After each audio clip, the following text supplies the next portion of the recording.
In September of 1843, amid a hurricane that tore across the Gulf, William Ellis was born. He was the only son of John and Margaret Duval Ellis. Margaret, heir to a vast sugar plantation on Florida's coast, his father, the son of a Revolutionary War soldier and Tennessee farmer, built his fortune in the timber and mineral seams of Tennessee, Kentucky, and Ohio. From these two worlds, William Ellis would take his first breath. His mother's death came quietly in the spring rains of 1849. Tuberculosis had hollowed her voice and drawn her from him long before the end, leaving behind a house silenced by grief. The plantation, with its rhythms, its rules, and its cruelties pressed around him like a prison. Ellis stood at the edges, restless, searching for a life beyond the cane fields and the hollow house his mother had left behind. In 1854, his father sent him north to the United States Military Academy at West Point. There, William Ellis became even more withdrawn. He was a poor student, and no evidence survives of close companionship. What we do know was that he read incessantly. Of Alexander, Marcus Aurelius, and Julius Caesar, stories of empire and command, of men who bent the world by will. And then one day, he was gone. Without a word, William Ellis vanished from West Point. He would never see his father again.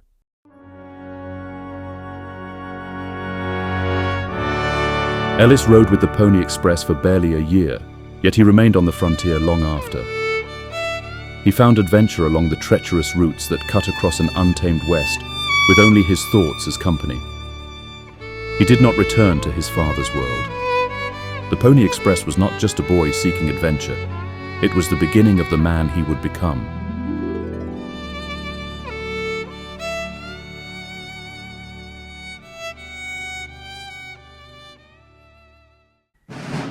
When the war came, Ellis found in it the cause he had long been searching for.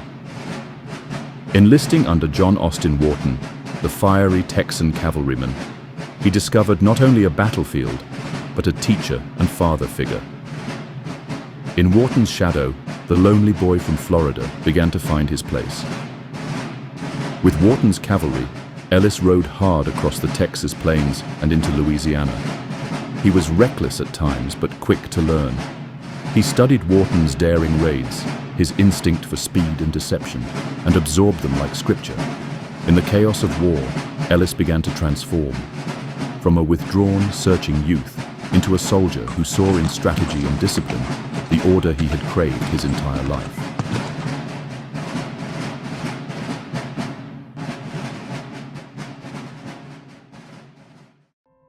In 1862, his father died suddenly of a heart attack. The plantation, the mines, the timberlands, all of it passed to William Ellis. He sold the estate outright to a Confederate general in Florida, including the enslaved men, women, and children bound to the land. The act haunted him. He could never reconcile the sale of human lives. It was a wound that reshaped his view of himself and of humanity. After his father's death, Ellis turned once more to the war. He re-enlisted through General Edward Perry and the Florida Brigade, and soon found himself under the command of Thomas Stonewall Jackson. Jackson saw in the quiet young officer a natural instinct for leadership, and for a brief moment entrusted him with the rank of colonel. But when Jackson fell to friendly fire, something in Ellis shifted. The campaigns that followed, marked by slaughter, starvation, and endless marches, revealed to him the terrible cost of outdated tactics and blind obedience. He grew to despise not only the Union, which he saw as an invading tyranny, but also Lee's rigid command that squandered Southern lives. At Gettysburg, Ellis, under the command of General Jeb Stuart, witnessed one of the most brutal cavalry battles in American history.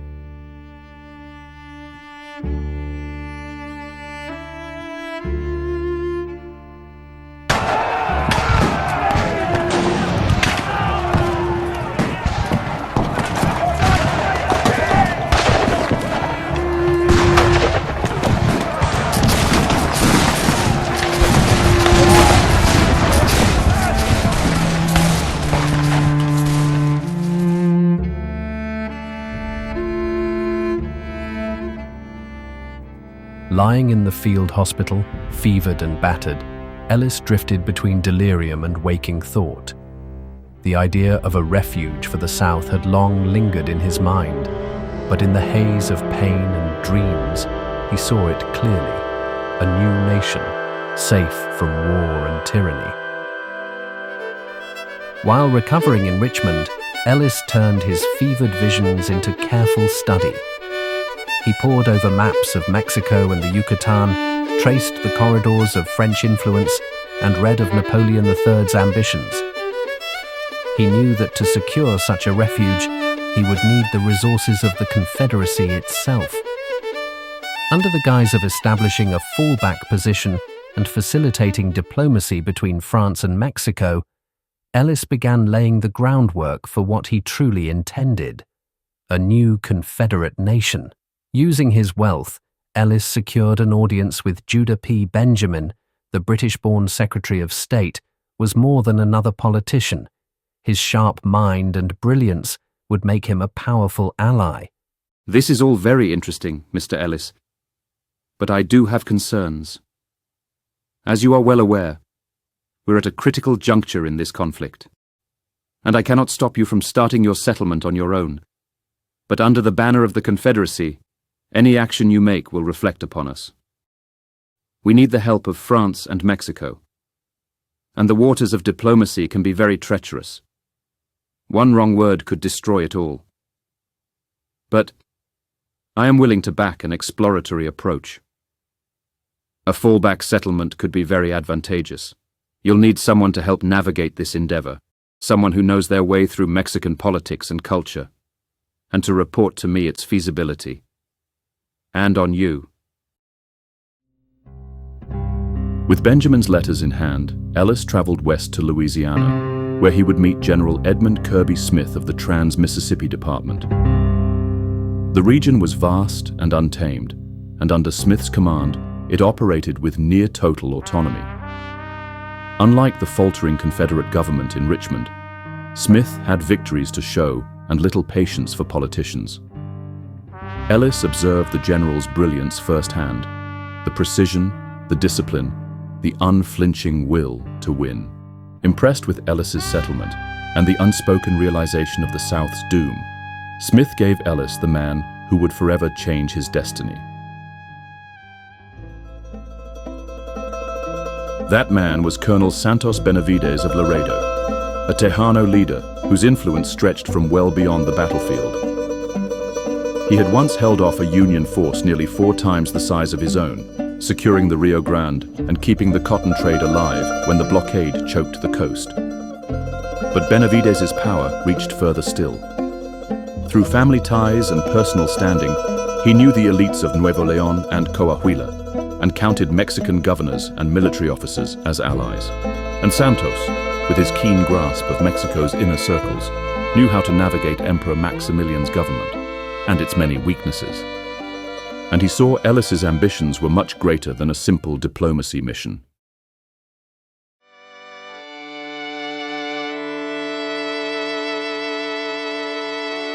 Merida. The city seemed suspended between past and future. The whitewashed villas of the Criollo elite stood in stark contrast to the shadows of the recent caste war, where Mayan anger still smoldered in the jungles beyond. The rigid hierarchies of race and class were as brutal as any plantation system Ellis had ever known. Yet the land itself overwhelmed him. Fertile, green, and alive with possibility. Where he had once believed sugarcane would be his fortune, the reality of Yucatan revealed another crop, henequen called green gold. Its fibers, stronger than hemp, bound the world's ships, factories, and machines. He offered them a bargain bold enough to intrigue and dangerous enough to test him. He would build a railroad, cutting across the perilous mountains and jungles of Chiapas to reach a Pacific port at La Paz, a lifeline that would open Yucatan's trade to the wider world. And he claimed he had the means to do it. Confederate engineers, veterans hardened by war, and capital enough to gamble. For the Yucatan elites, It was a wager with no risk. If Ellis succeeded, they would profit immensely. If he failed, he would die in the attempt, without costing them a peso or a drop of blood. With Santos at his side, guiding each introduction, Ellis secured their cautious blessing. Maximilian loaned him 40 of his Belgian legion for his exploration, who pledged to protect the emperor and his wife to the death, and support from Napoleon himself. The door to his new vision was open.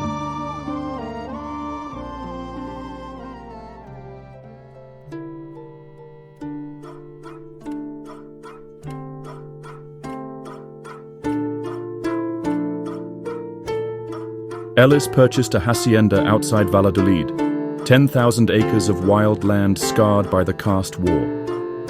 Once rich with henequen and sugarcane, the fields now lay abandoned, their owners driven out or killed in the Mayan uprisings.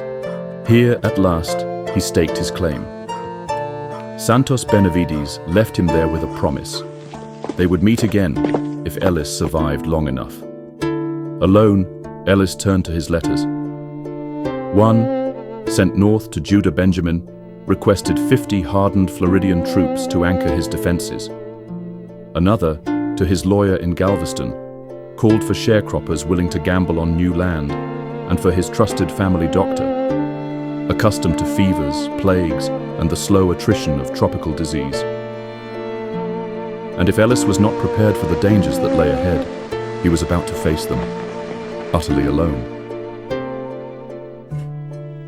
Ellis's next gamble carried him east, aboard a newly purchased schooner bound for Belize.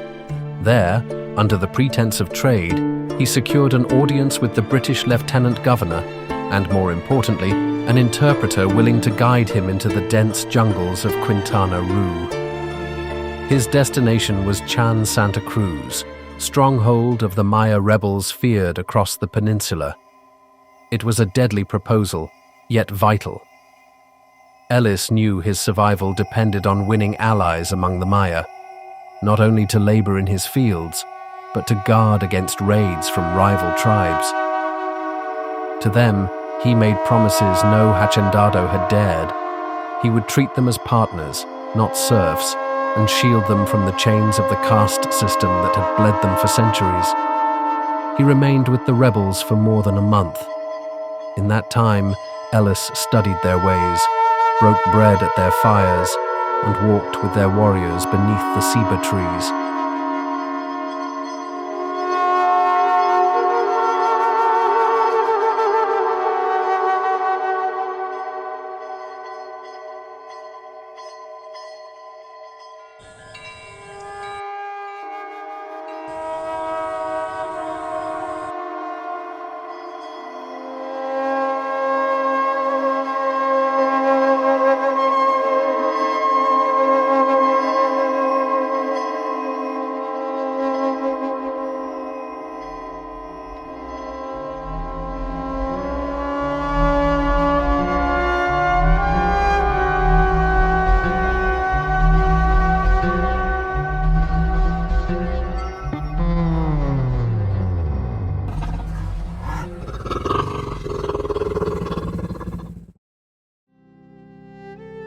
Ellis did not leave Chan Santa Cruz as the man who entered it. It was then that the sea brought him another sign. Rafael Semmes of the Confederate Navy delivered Ellis the 50 Floridian soldiers he had requested.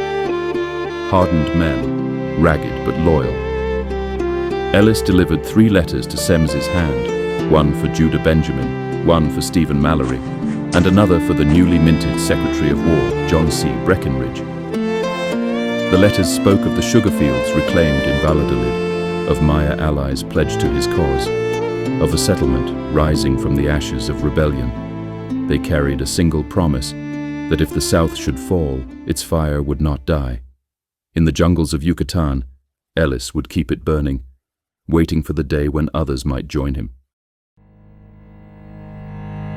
Word of Ellis's return from Chan Santa Cruz spread quickly, and it was not long before a splinter faction of Maya rebels, those who had butchered countless farmers and driven haciendas into ruin, struck at Valladolid. But this time, they did not find a scattering of peasants or a lonely planter behind stone walls. They found soldiers, 50 hardened Floridians, 40 soldiers of the Belgian Legion, and Ellis himself at their head.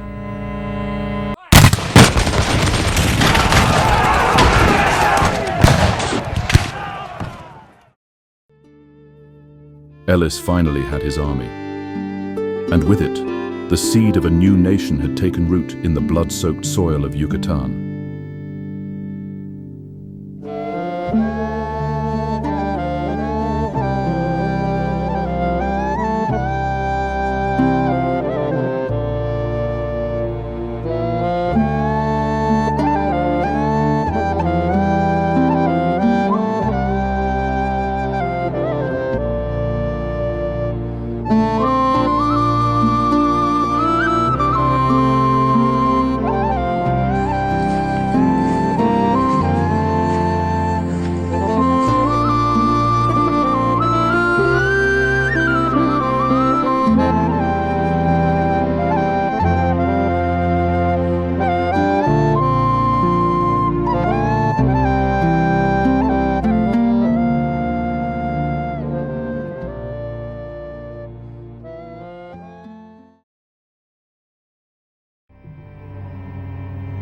As the Confederacy crumbles to ruin, Ellis's settlement flourishes in the jungles of the Yucatan. Yet beyond its borders, Mexico burns as the country is overthrown by rebellion, and this new settlement may fall before it begins. A violent confrontation will shake the world, and Ellis stands at its center, ready to meet destiny head-on.